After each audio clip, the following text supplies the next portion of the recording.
got excited about our defense, excited about our rebounding, really excited about our effort. And those were three things that we really wanted to focus on. And Georgia's just a tough basketball team, and we had to make sure we zeroed in on those three things for us to really be successful. Now, not very excited about our turnovers and free throws, but I guess you got to be mad at something if you're a head coach, so we'll go with that. But really proud of our basketball team for getting the win.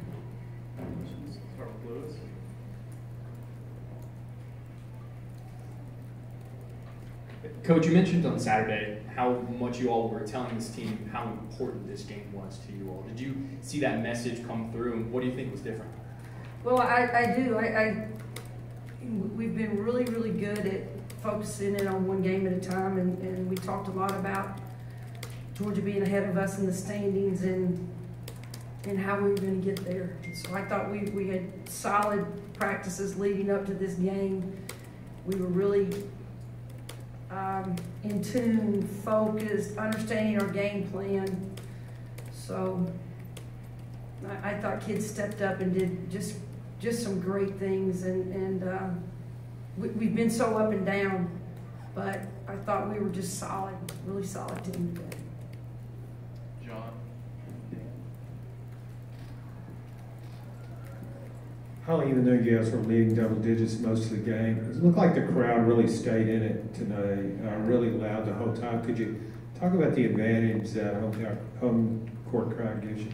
Well, John, we talked a lot about that before the game, and we talked about breast cancer, people who had cancer and what they're battling with, and survivors, and just your passion and your energy and your effort and your positive towards each other. And our kids were just, you could just feel it in the locker room that they really took it to heart. It was Georgia.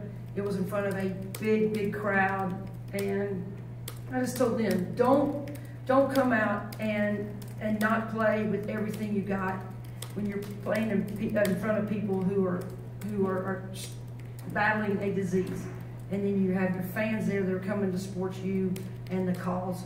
So I think they took it to heart, and the crowd was. This crowd here is. They're special, and when they're loud, they're loud. And they do give us energy. They do give us energy. So it was fun. It was fun for us to play in front of them, and I'm glad our kids played at the level that they should have for the people here.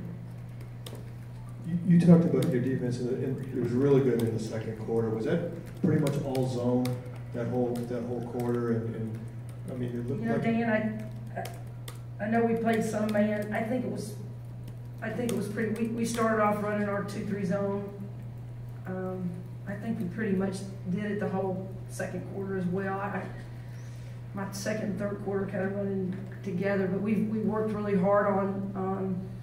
We didn't want to get into. I thought Georgia's offense was a lot of attacking, penetrating to the basket, and so we went with let's zone them and let's be active. And I thought we worked on it a lot more than we have in the past, and I thought it was pretty solid for us.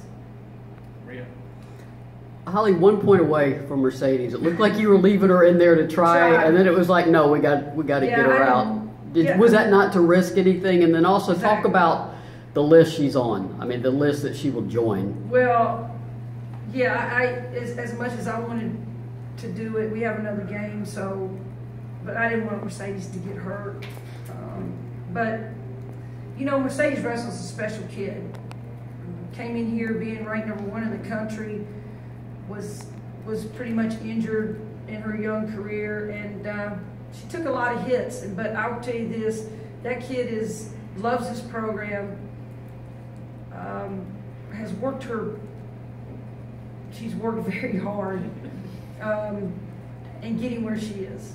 She's gotten stronger. I keep telling y'all, she's one of the smartest kids that's ever put on a Lady Vol uniform. She's a post-track She's a point guard trapped in a post body. She just knows the game. But I'm really proud of her because she keeps her composure.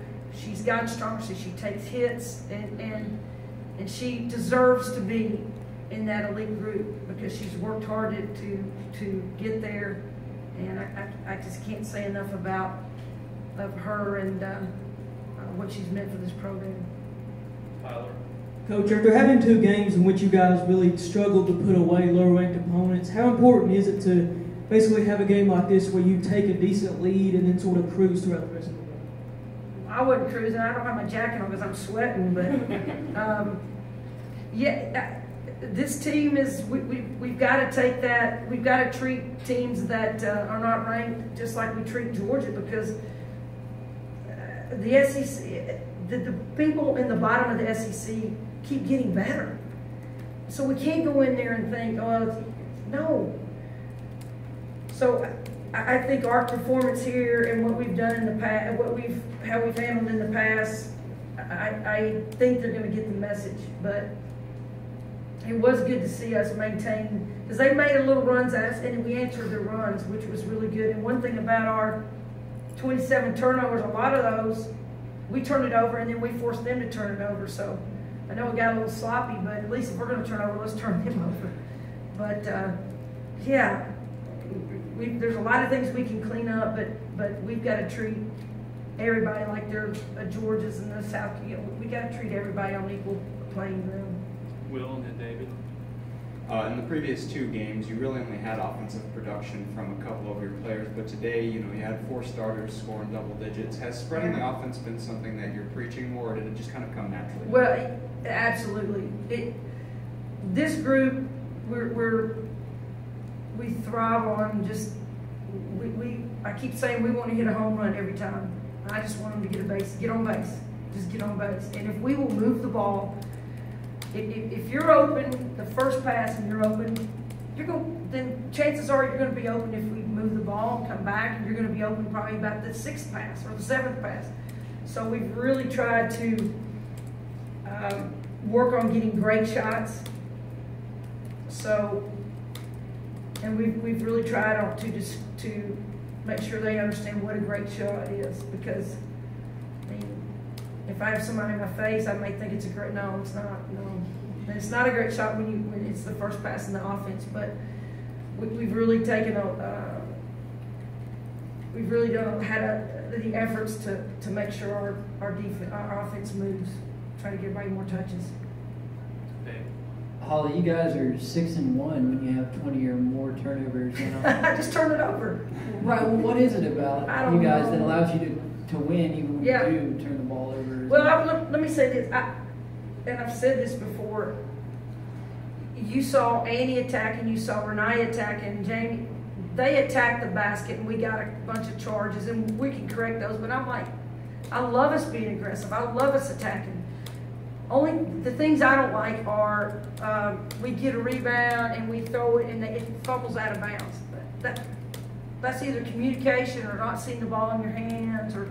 But I like us being aggressive. I do like us being aggressive, and I tell them, if it's there, go. So I don't like it. I mean, it's the most that we've had. I think it's crazy, but there's so many things. At the beginning of the game, I'll have to go back and look at it, but we're trying to make a great play. We don't have to. A great play to me is making a pass and leading somebody to score. That's a great play. Not that I have to jump past and spin in the air and do it to because it's going to John Adams up in the media room, the row up there. That's not good. Coach, obviously a big win for you guys standings-wise, but to beat a team like that, to beat a team like Georgia as much as you did in February, nonetheless, what does that do for this team's confidence moving forward? Well, it's huge. Here's what I love about it. Hard work and practice correlates to success on the basketball court in a game, and we've really done a great job of trying to focus in on what our weaknesses are and really pinpoint how we need to get better. And we've shortened practices because of When you play Sunday, Thursday, it's a grind.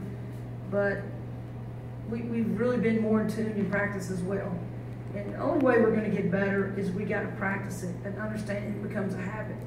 So we'll go back and we'll work on our turnovers, and we'll continue to work on our defense, and we'll continue to work on our rebound, because since the LSU game that we gave up 23 offensive rebounds, we've worn rebounding out, boxing out and rebounding, and we're going to continue to do that because that's our bread and butter, really, defense and rebounding. Lewis in the back. So I asked Jamie how she felt about Cassie getting in and all of that, and she seemed pretty excited about it. Said Cassie still doesn't know her own strength. What have you seen from her development so far, and what do you hope her role is as you guys get closer and closer to the postseason? Well, Cassie got in as a result of having 3 great, I'm not telling you good, great practices. And I told her, you know what, Cassie, you just do this the whole year, you would have gotten more playing time. And I said, I'm going to play you. And I thought she went in, and she's a strong young lady. She's just got to, she's got to get, her tempo's got to get up. She's got to get in a little bit better shape. But she needs, I keep telling her, stay the course. You're playing behind an All-American who can teach you and you can learn. And I think she's done just that. So we're going to need her. We're going to need her. And I just remember Mercedes, we're going to put Mercedes in for Cassie. And she goes, why don't we just play 2 bigs? And I'm like, all right, let's try it. Because Mercedes can play out away from the basket and play a 4. So, but Cassie's going to be all right. She's just got to keep working. And let me tell you, it's hard. It's hard to not be a starter and sit there and kind of your time. And the starter's got to come in and you got to do it right then. There's no easing into it. And she's played, probably not sat on the bench all her career, but as long as she's sitting and learning and she's developing her game, she has a great future ahead of her. She's one of the kids that wants to play a 5. And if you this day and time, when you talk to high school players, well, I'm not a 5, I'm not a 4, because they think it's inside. Cassie loves it. You saw how strong she is. She wants to bang. So she's a dying breed, and I'm glad she's here at Tennessee. John? Holly, you mentioned the importance of the standings in regard to this game. Could you also address the importance of winning a game like this against a nationally ranked team puts you closer to hosting Absolutely. NCAA tournament games? John, you're spot on. These games coming down the stretch are, I just say it's an advantage to host the first and second round on your campus. And that's one of our goals, is to host and get a good seeding, because I've been on both spectrums. We've been a number 1 seed, and we've been a number, 7 seed. And when you play at home, it's a major advantage. So it's important of who you get matched up with. If a 1 plays a 4, it's so much better than a 2 plays a 3. So it's a big goal of ours. And we tell them it's hard for them to understand it early. It was hard for them to understand in Cancun that you know what, guys, we got to get these 3 games. We can't lose any of these 3 games. And I know they get it, but we were thinking big picture that teams are ranked, we're away, and that, they're tough teams. And if you don't win those games, it'll come back and haunt you, especially down the stretch. We got to stay focused and solid. Danny? Holly, love your talk, first of all. Thank you. Part of your job description is motivator. Yeah. On a special day like today, for people that have fought or are fighting breast cancer, including some people in this room, what's your message to those women? Well, I will tell you, every time I'm around a breast cancer, someone fighting the disease or have survived, it's amazing how much hope they have. And I tell them, it's an inspiration every time I see them, because their attitude is just, I'm going to beat this. Immediately. They don't even think about it. Well, I'm beating it. And so they hit it head on. And for us in a basketball team, a game, you got to hit it. That's life. This is a game. And so if these people can fight this in real life situations, we dang sure can get up and play a basketball game. And so I just, the hope in their eyes, their mentality, their positive thinking, I just step back sometimes and go, that's incredible. It's just absolutely incredible. They think they're going to be the ones that are going to come up, they're going to come up here, and they're going to beat it. I'm just amazed at it. And if we would take that attitude in just life, in just life, it'd be easy, really. It'd be easy. Basketball would be simple. It'd be simple. Because you know what? Every time you step on that floor, you're playing as hard as you can. That doesn't guarantee you're going to win. But you put yourself in a position to do that. So everybody that faces breast cancer, they're going to put themselves in a position to survive. And that's about treatment and who's treating you and where you are. And it's totally about attitude. If I've learned one thing through all of it, it's about your attitude. And your attitude can just, take you as far as you can go. And you know what? In the end, they're like, you know what? I fought a hell of a fight. So I hope I answered your question. Yes, ma'am. So Thank you very much. all right. Thank you all.